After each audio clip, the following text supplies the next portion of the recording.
তো সাইয়েদনা সুলাইমান বললেন, আল্লাহ, গোটা বিশ্বের সব প্রাণীকুল, পশুকুল, পক্ষীকুল, জিনকুল সবাইকে আমি একবেলা লাঞ্চ খাওয়াবো, দুপুরের খাবার। আল্লাহ বললেন, নো সুলাইমান, এটা তোমার কাজ না, এটা আমার কাজ, তুমি পারবা না। সাইয়েদনা সুলাইমান বললেন, আমার মনে বড় শখ, আমি যদি একবেলা সবারে মেহমানদারি করাইতে পারতাম, আমার কলিজাটা ঠান্ডা হয়ে যেত।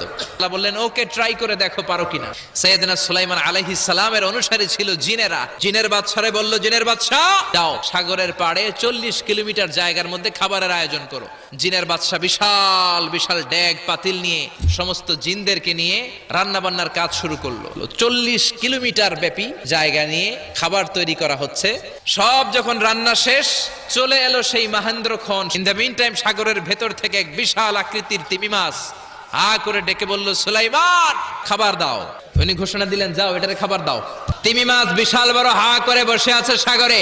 জিনের বাদশা খাবার দিতে লাগলো। 1 কিলোমিটার শেষ, 5 কিলোমিটার শেষ।